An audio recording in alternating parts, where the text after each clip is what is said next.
سلام طانا بصحكم زخبركم تخاتلتنا ساعات زبلنا يوم حابريتات حزنا لكم مزينا لنا فلما كن شانال لا شير لايك سبسكرايب بمقبار حابيركم ناخذ صلحون حساباتكم تكافلونا بتحتنا نلابهم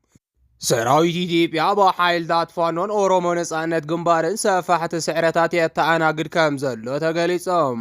ብሻዕቢያ ዝተደፈራ ደቂ ኣንስትዮ ትግራይ መረዳእታ ከይኾና ይጭወያ ከም ዘለዋ ተሰሚዖም ኣብ ከተማ ቢሾፍቱ ንትግራይ ዝምልከት ብርሃኑ ጁላ ዝመርሖ ኣኼባ ተኻይዶም ዝብሉን ካልኦትን ኣለውና ሕዚ ድማ ናብ ዝርዝሮም ብሻዕቢያ ዝተደፈራ ደቂ ኣንስትዮ ትግራይ መረዳእታ ከይኾና ይጭወያ ከም ዘለዋ ተሰሚዖም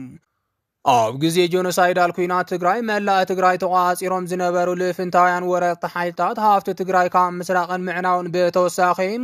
ማለያ ዘይብሎም ንጹሃት ተጋሩ ዝጨፍጨፉ እንትኾን ብኣሽሓት ዝቁፀራ ደቂ ኣንስትዮ ትግራይ ድማ ብግፍዒ ከም ዝደፈሩን ዝፍለጥ እዮም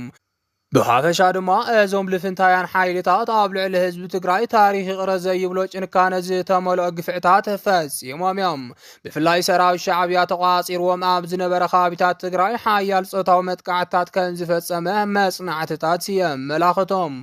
ሰራዊት ሻዕቢያ ቀድሚ ሕዚ እውን እናተገለጸ ከም ዝመፀ ተጋሩ ደቂ ኣንስትዮ ካብ ምድፋር ብተወሳኺ ኣብ ማህፀንን ሓፂንን ዝተፈላለዩ ባዕድ ነገራትን ብምግዳፍ ካብ ዓቐን ዝሓለፈ ግፍዕታት ፈፂሙ እዮም ካብዚ ብተወሳኺ እውን ኣብቲ ዝተኻየደ ጽንዓት ዘይተኻተታን ኣብ ገዝአን ተዓፅየን ዝተቐመጣ ክህልዋ ከም ዝኽእላን እቲ ጽንዓት የመላኽት እዚ ከምዚ ኢሉ እንከሎ ድማ ነቲ ኣብ ትግራይ ተፈጢሩ ዘሎ ክፍተት ብምጥቃም ሻዕቢያ ነተን ብናይ ባዕሉ ሰራዊት ዝተደፈራ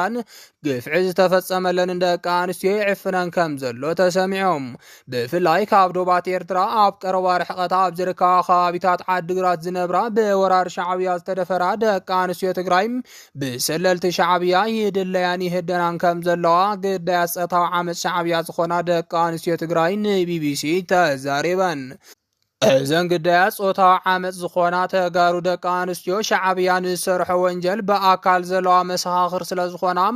መረዳእታታት ንምጥፋእ ንዕአን ክጨውየንን ከጥፍአንን ከም ዝኽእል ዝረኸብኦ ሓበሬታ መሰረት ንባዕለን እውን ኣብ ከቢድ ሓደጋ ከም ዘለዋ ገሊፀን እየን ክሳብ ሕዚ ካብ ፋፂ ካብ ምድርባ ካብ ዓዲግራት ሓዊሱ ብጠቕላላ ሰለስተ ብሻዕቢያ ተደፊረን ዝነበራ ደቂ ኣንስትዮ ትግራይ ተጨውየን ኣበይ ከም ዘለዋ ኣይፍለጣን ክብላ ንቢቢሲ ገሊፀን ኣለዋ እዘን ብሻዕቢያ ፆታዊ ጥቕዓት ዝበፅሐን ደቂ ኣንስትዮ ከም ዝገለፆም ሲቪል ዝተኸደኑ ኣባላት ሻዕቢያ ነቲ ኣብ ዝሓለፈ ጽምዶ ብዝብል ኣብ ዛላንበሳ ዝተኻየደ ርክብ ስዒቦም ምስቲ ነባራይ ማሕበረሰብ ተሓዋዊሶም ናብ ከተማ ዓዲግራት ከም ዝኣተው ገሊፀ እዞም ናብ ትግራይ ሰሊኾም ዝኣተዉ ኣባላት ሻዕቢያ ንጽምዶ ዕንቅፋት ዝኾና እየን ብምባል ድማ ደገፍቲ እቲ ጽምዶ ዝኾኑ ሰባት ንኽትሓበርዎም ይገብሩ ከም ዘለውን ተሰሚዑሎም ነዚ ስዒቡ ድማ እዘን ግዳይ ፆታዊ መጥቃዕቲ ዝኾና ተጋሩ ደቂ ኣንስትዮ ሻዕቢያ ከይጨውየን ኣብ ከቢድ ስግኣት ከም ዘለዋን ከለላ ክገብረለን ዝኽእል ኣካል እንተልዩ ወይ ድማ ናብ ውሕስ ዝኾነ ቦታ ከዘዋውረን ዝኽእል ትካል እንተልዩ እንዳሓተት ኣይርከባም ሰራዊት ኢትዮጵያ በኃይልታት ፋኖን ኦሮሞ ነጻነት ግንባርን ሰፋሕቲ ስዕረታት የተኣናግድ ከም ዘሎ ተሰሚዖም ሰራዊት ኢትዮጵያ ኣብ ዝተፈላለዩ ከባቢታት ምስ ዝተፈላለዩ ዕጡቋት ውግእ ዘካይድ ዘሎ ኮይኑ ብፍላይ ድማ ኣብዚ ሕጂ ሰዓት ምስ ዕጡቋት ፋኖን ኦነግን ዘካይዶም ዘለው ውግኣት ትኹረት ብዙሓት ዝሰሓቡ ኮይኖም ኣለው በዚ ንልዕሊ 2 ዓመታት ዝቐፀለ ውግእ ፋኖን መከላከያን ሓይልታት ፋኖ ሰፋሕቲ ቦታታት ክልል ኣምሓራ እንዳተቋፃፅሩ ከም ዘለው ካብቲ ክልል ዝወፁ ዘለው ሓበሬታታት የመላኽቱ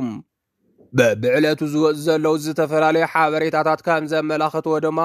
ሓይልታት ፋኖን ኦነግን እቲ ኣብ ክልላት ኣምሓራን ኦሮሚያን ከካይድዎ ዝፀንሑ መጥቃዕትታት ኣሕይሎም ከም ዝቐፀሉ ገሊፆም በዚ መሰረት ድማ ጽንፈኛ ሓይልታት ፋኖ ኣብ ምብራቕን ምዕራብን ጎጃም ሰሜንን ደቡብን ጎንደር ሰፋሕቲ መጥቃዕትታት ዝፈጸሙ ኮይኖም ኣብ ሰሜን ሸዋ ከባቢታት ሸዋሮቢት ድማ ምስ ሓይልታት ኦነግ ተናቢቦም መጥቃዕቲ ኣካይዶም ኣለው ከምኡውን ብወገን ሓይልታት ኦነግ ድማ ኣብ ኣርሲም ምብራቅ ወለጋን ሸዋን በርቃው መጥቃዕትታት አንጻር ስርዓት ኣብይ ኣሕመድ የካይዱ ምህላዎም ንምፍላጥ ተኻኢሎም ነሲዕቡ ድማ ሰራዊት ኢትዮጵያ ይኹን ስርዓት ኣብይ ኣሕመድ ሞራሉ ተዳኺሞን ኣብ ዝወፈረ ከባቢታት ኣብ ኩናት ከይኣተወ ዘይውዕል ሃገራዊ ዕማማት ኣብ ክንዲ ምስላጥ ኣብ ናይ ፖሊስ ስራሕቲ ዝተጸመደም ኮይኑሎ ይብሉ ተዓዘብቲ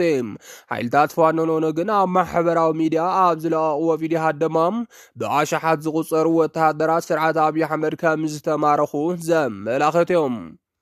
ዝኸበርኩም ተኸታተልትና ነሰዓት ዝበልናዮም ሓበሬታታት ነዚኦም ይመስሉ ነይሮም ንምክትታልኩም ካብ ልብና መስገን ኣብ ቢሾፍቱ ንትግራይ ዝምልከት ብርሃኑ ጁላ ዝመርሖ ኣኼባ ከም ዝተኻየደ ተሰሚዖም እቲ ኢታማዦር ሹም ሰራዊት ኢትዮጵያ ዝኾነ ፊልድ ማርሻል ብርሃኑ ጁላ ዝመርሖ ኣኼባ ኣብ ከተማ ደብረ ዘይት ከም ዝተሳለጠ ተቃሊሖም እቲ ኣኼባ ብዙሓት ተጋሩ እውን ዝተሳተፍሉ እንትኸውን ከም በዓል ጆን መንጋግን ወደን ጥሩን እውን ኣብቲ ኣኼባ ከም ዝተረኸቡ ተሓቢሩሎም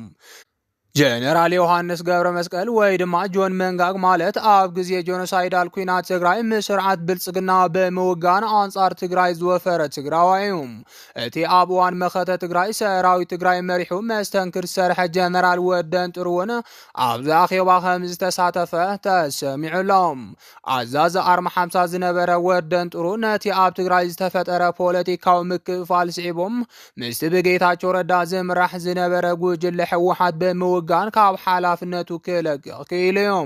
ድሕሪኡ ድማ ነዚ ምክፍፋል ሰራዊት ስዒቡ ሓራ መሬት ተባሂሉ ናብ ዝተመስረተ ሓይሊ ከም ዝተጸንበረ ብዕሊ ንቢቢሲ ኣብ ዝሃቦ ቃለ ምሕተት ገሊጹ ነይሮም እዚ መራሒ ዕጡቃት ሓራ መሬት ዝኾነ ጀነራል ወደን ጥሩም ሕጂ ድማ ብርሃኑ ጁላ ኣብ ዝመርሖ ኣብ ከተማ ቢሾፍቱ ኣብ ዝነበረ ኣኼባ ከም ዝተረኣየ ተገሊጹሎም እቲ ብብርሃኑ ጁላ ዝተመርሐ ኣኼባ ሙሉእ ኣጀንዳኡ ብዛዕባ ኣብ ትግራይ ዘሎ ነባራዊ ኩነታት ከም ዝነበረ ዝተገለጸ እንትኾነ ብሓፈሻ ድማ ብርሃኑ ጁላ ሰለስተ ነገራት ከም ዘልዓለ ተሰሚዖም ቀዳማይ ዝገበርኩም ጌርኩም TDF ኣፍርስዎ ዘድልየኩም በጀት ሕተቱና ከነቕርበልኩም ድልዋቲና ዝበለ እንትኾነ እቲ ካልኣይ ኣብ ዓፋር ሓራ መሬት ዝጀመርኩሞ ምንቅስቃስ ዕውት ኣይኮነን ካብ ዝመጽእ መንእሰይ እቲ ዝኸይድ እዩ ዝበዝሕ ቀሪብኩም ብጥቡቕ ኣይመራሕኹምዎን ኣብዚ ድማ ምትዕርራይ ይገበር እንትበለ እቲ ሳልሳይ ድማ ብወገን መንግስት ፌደራል ዝህልው ሓደሽቲ ውሳነታት ኣብ ቀረባ ግዜ ክነፍልጠኩም ኢና ክብል ተዛሪበዮም ዝኸበርኩም ተኸታተልትና ነሰዓት ዝበልናዮም ሓበሬታታት ነዚኦም ይመስሉ ነይሮም ንምክትታልኩም ካብ ልብና መስገን